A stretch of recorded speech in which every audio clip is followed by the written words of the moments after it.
नमस्कार सभी छात्रों को मेरा नमस्कार। आप स्वस्थ रहे, खुश रहे, आपका दिन शुभ हो। तो बच्चों चलो, इसके पहले हमने क्या पढ़ा था? इसके पहले हमने एक छोटा सा पाठ पढ़ा था। उस पाठ का नाम क्या था? लाल पतंग। और उसका लाल पतंग पढ़ने के बाद उसमें से पेज नंबर 21 के मौखिक और लिखित किसने किससे कहा और शब्द अर्थ, ये भी हमने देखा था, है ना। तो आज क्या देखने वाले हैं हम? इसके आगे का। इसके लिए आपको क्या करना है? पहले हिंदी की किताब निकालनी है। तो आप सब हिंदी की किताब निकालो। और पेज नंबर 22 निकालनी है। उसमें से हम क्या करने वाले हैं? भाषा ज्ञान सीखने वाले हैं 22 पेज नंबर से। तो पहले देखते हैं हम थोड़ा सा लाल पतंग में क्या था। आपको तो याद है ना, क्या था उस बच्चे का नाम जिसने लाल पतंग के लिए हट किया था पापा से, माँ से। फिर उसकी माँ ने उसे बना के दिया, उसके साथ उसके दोस्तों को भी बना के दिया, है ना। क्या नाम था उस बच्चे का? बताओ। राइट, क्या नाम था? सही जवाब है आपका, शोभित नाम था, है ना। तो वो अपने पापा के साथ घूमने गया था और रंग बिरंगी पतंगों को देखकर उसे लाल पतंग ही पसंद आई। और वो लाल पतंग क्यों पसंद आई? क्योंकि उसको सूरज जैसी दिख रही थी, है ना। सूरज जैसी दिख रही थी और उसे वही पतंग चाहिए थी। और उसके बाद उसके पिताजी ने क्या कहा कि मैं तुम्हें वो पतंग दिलवाऊंगा, लेकिन कब? रविवार को तुम्हारा जन्मदिन है ना, तब वो दूसरे दिन भी क्या होता है? माँ के साथ वो घर में माँ को आके बताता है, माँ के साथ बाजार जाता है और दुकानों में भी वो देखता है। लेकिन माँ भी उसे क्या बोलती है कि मैं भी तुम्हें वो जन्मदिन के दिन ही ला कर दूँगी और तुम अपने जन्मदिन के दिन अपने दोस्तों के साथ उसे उड़ाओ। फिर वो उदास हो जाता है और फिर एक दिन उसका जन्मदिन भी आ जाता है, रविवार आता है और वो जन्मदिन के दिन अपने माँ के साथ, पिताजी के साथ बाजार जाता है। लेकिन क्या होता है? वो पतंग बिक चुकी थी। फिर वो उदास हो जाता है। तो उसकी माँ स्कूल टीचर थी, तब उनके पास रंगीन कागज वगैरह सब था। तो उन्होंने झट से उसके लिए लाल पतंग, बिल्कुल वैसी ही पतंग बना के शोभित को दी और साथ साथ उनके दोस्तों को ही बनाई। फिर उन्होंने जन्मदिन की बधाई गाई, केक, मिठाई, आलू की टिकिया और बहुत सी चीज़ें खाई।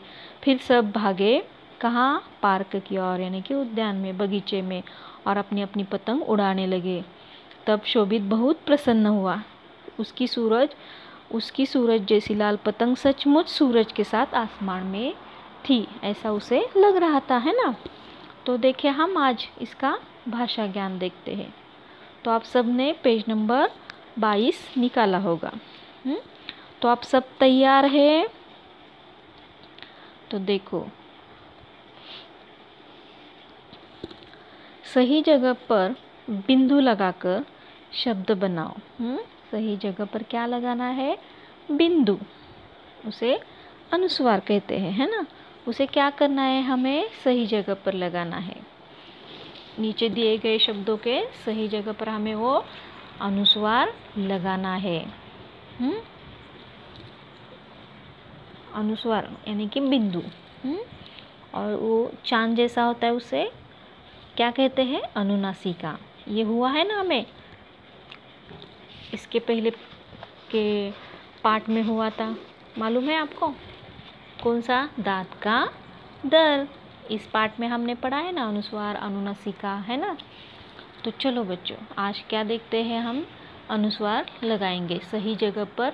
ये बिंदु यानी कि इसे अनुस्वार कहते हैं, लगाकर शब्द बनाएंगे। तो देखो, पतंग।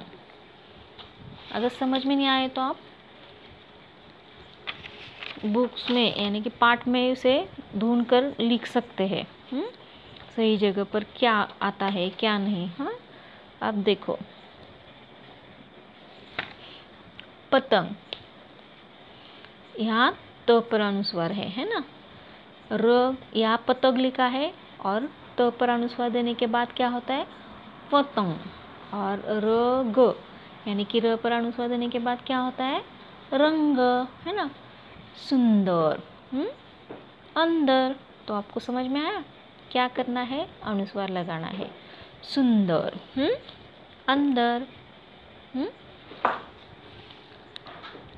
तो बच्चों आपको समझ में आया क्या करना है, आपको अनुस्वार लगाना है और उसे ये करना है। यहाँ देखो त पर अनुस्वार दिया है तंग, यहाँ रंग पर, यहाँ क्या करना है आपको, सु पर अनुस्वार लगाना है, सुंदर। और यहाँ अंदर अ पर अनुस्वार लगाना है ना। तो ये आपको समझ में आया, ठीक है। तो चलो हम क्या करेंगे, अब अगले शब्दों को पढ़ो और मिलते जुलते शब्द पतंग में लिखो। यहाँ पतंग बनाया है, कितना सुंदर पतंग बनाया है, देखो इस पतंग की पिक्चर आपको पसंद आई। रंग, यहाँ रंग, बधाई, प्रसन्न, पतंग, अन्न, मिठाई, ये शब्द दिए हैं। अब यहाँ पतंग में बंदर है, यहाँ गन्ना है, यहाँ चढ़ाई है। तो यहाँ क्या करना है, इस प्रश्न में हमें शब्दों को पढ़ो और मिलते जुलते शब्द पतंग में लिखो, ऐसा कहा है ना। तो बंदर यानी कि बंदर जैसे शब्द हमें ढूंढ के निकालने हैं, यानी कि अनुस्वार वाले, जैसे कि रंग, पतंग। अब यहाँ लिखा है गन्ना। अब गन्ना जैसे न को न जुड़ा हुआ, ऐसे शब्द कहाँ है, देखो प्रसन्न और अन्न, ये शब्द हम कहाँ लिखेंगे, गन्ना के नीचे लिखेंगे। अब यहाँ क्या है, चढ़ाई, ई, चढ़ाई मतलब यहाँ क्या आएगा, ई वाले, ई मात्रा के। तो मिठाई और बधाई ई के मात्रा के आएंगे। यहाँ अनुस्वार वाले आएंगे, यहाँ न को न जोड़े हुए आएंगे और यहाँ ई की मात्रा वाले आएंगे। हाँ, तो आपको सूत्र लेखन करना है, सूत्र लेखन करना है। सूत्र लेखन के लिए आपकी मम्मी या पापा आपको बोलेंगे ये वर्ड और आपको लिखने हैं। सूर्य, जन्मदिन, मित्र, कैंची, बधाई, पार्क, प्रसन्न, वर्ष। तो आप पहले मेरे साथ ये ध्यान से पढ़ो, बोलो सूर्य, सूर्य,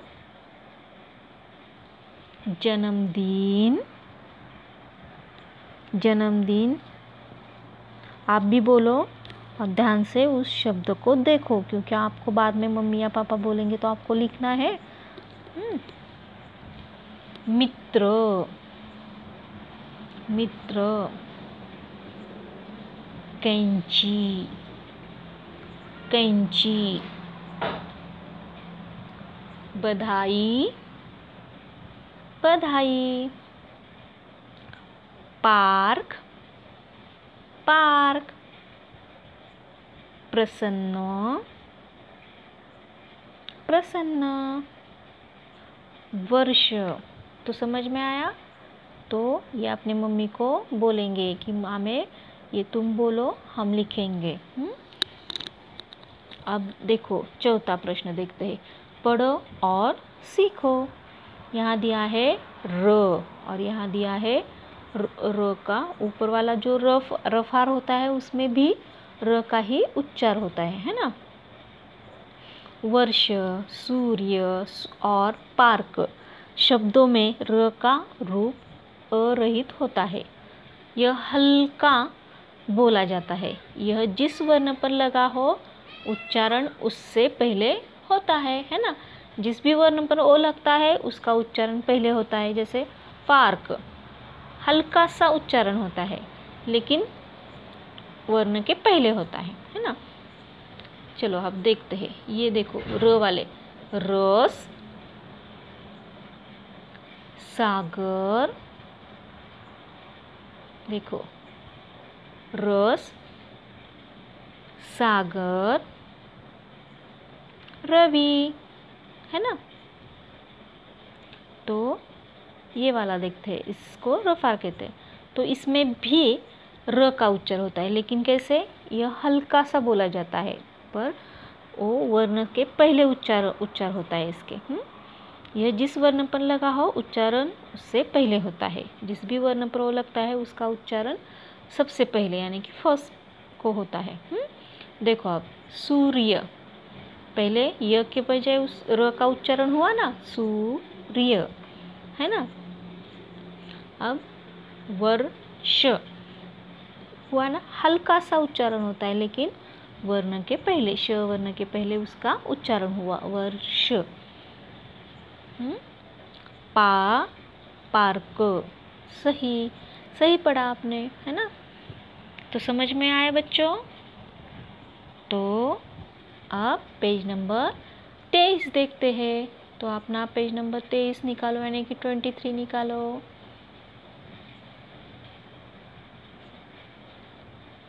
तो अब सब ने निकाला है, अब सब तैयार है ना। तो चलो आगे पढ़ते हैं। चित्र में रंग भरो और वाक्य पूरे करो। चित्र में क्या करना है? रंग भरो और वाक्य पूरे करो। इस चित्र में आपको रंग भरने हैं और यही चित्र आप अपने ड्राइंग बुक पर भी निकालने का प्रयास करेंगे। जैसे भी आए वैसे आप निकालने का प्रयास करेंगे। इससे आपका टाइम पास भी हो जाएगा, है ना, और आपको कुछ नया सीखने को भी मिलेगा। एक ड्राइंग कैसे करते हैं ये भी समझ में आएगा, है ना। और आपको तो ड्राइंग पसंद है, कलरिंग करना भी पसंद है, तो आप इसका पिक्चर अपने ड्राइंग बुक में भी निकालेंगे और उसको कलर करेंगे, और यहाँ पर भी कलर कर सकते हैं। अब देखो हमें क्या करना है, चित्र में रंग भरो और वाक्य पूरे करने हैं। तो पहला वाक्य देखो, शोभित की पतंग, कैसी थी शोभित की पतंग? पता है आपको? हाँ बिल्कुल सही, कैसी थी? लाल। शोभित की पतंग कैसी है? लाल है। उसमें क्या बंधा है? उसमें डैश डैश बंधा है, खाली जगह भरनी है ना हमें। तो बताओ उसमें क्या भरना है, उसमें क्या बांधना है? बता। ठीक है, तो आपका जवाब सही है। उसमें धागा बंधा है। उसमें क्या बंधा है? धागा। शोभित की पतंग कैसी थी? किस रंग की है? लाल। और उसमें क्या था? धागा बंधा है। शोभित के हाथ में, तीसरा वाला देखो, ग यानी कि शोभित के हाथ में डैश डैश और डैश डैश है ना। शोभित के हाथ में क्या है? धागा और चरखी है, चरखी और धागा। समझ में आया बच्चों आपको?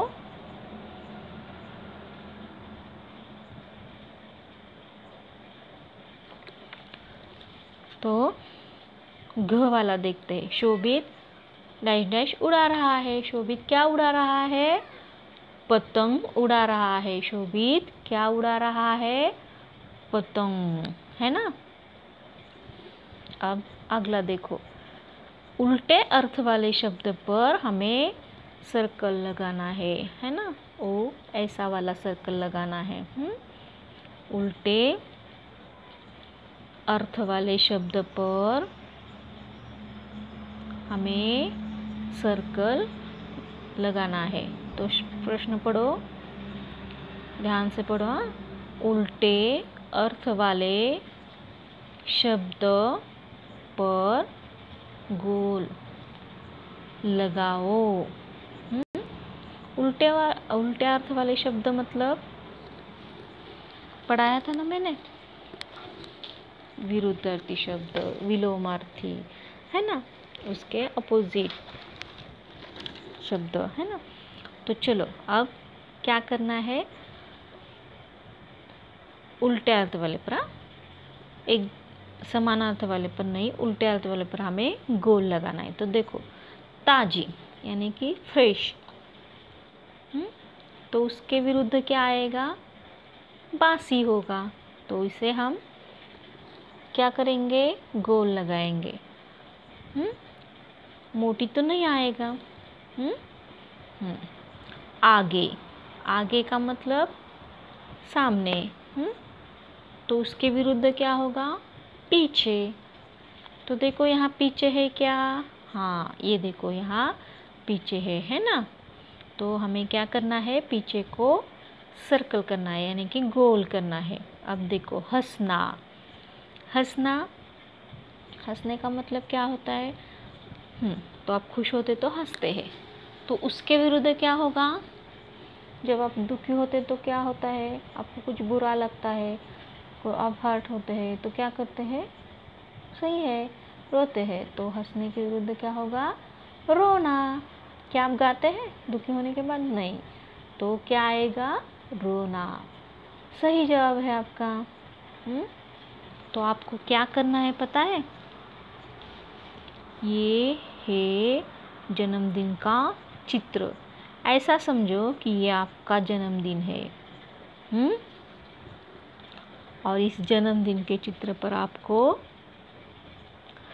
5 वाक्य बनाने का प्रयास करना है। जैसे कि आज मेरा जन्मदिन है, मेरे पापा मेरे लिए केक और उपहार लाए हैं, मैंने केक काटा, मेरे सबने मेरे लिए जन्मदिन की बधाई गाई, मेरे मित्रों ने उपहार दिए। इस तरह से आप अलग अलग से 5-6 वाक्य लिखेंगे। तो आपको ये पाठ पसंद आया तो आपको ये पूरा, उसके अगर किसी ने भी आज इसके सवाल नहीं लिखे हैं तो सबको लिखने हैं, शब्द अर्थ वगैरह, और आज तक का जो भी हुआ है वो सब पूरा करना है। क्योंकि आपके पॉइंट्स कम हो जाएंगे अगर आपने ध्यान से पढ़ाई नहीं की तो, है ना। तो आपको क्या करना है? पढ़ाई अच्छी से करनी है। तो आप लिखेंगे पेज नंबर 22 एंड 23, यानी कि 22 और 23 का। अगर किसी का 21 का भी रह गया है तो 21, 22, 23 इस सभी पेज का आपको जो भी है वो लिखना है और पूरा करना है। क्योंकि अगर आप इस तरह से पीछे का होमवर्क रखेंगे तो आज का बढ़ेगा, फिर कल का बढ़ेगा, इस तरह से आप पीछे ही रह जाएंगे पढ़ाई में, है ना। और आपके पॉइंट्स कम हो जाएंगे, आपको मार्क्स कम मिलेंगे, पढ़ाई में आप सबसे पीछे रहेंगे। तो आज का वर्क है, जो भी है गृह कार्य, वो आज ही कंप्लीट करना है आपको। तो बच्चों आपको ये सब समझ में आया है? ठीक है, तो इसे पूरा करके आप अपने कक्षा के ग्रुप पर भेजेंगे। तो अच्छा, फिर मिलते हैं अगले वीडियो में। धन्यवाद सभी छात्रों को।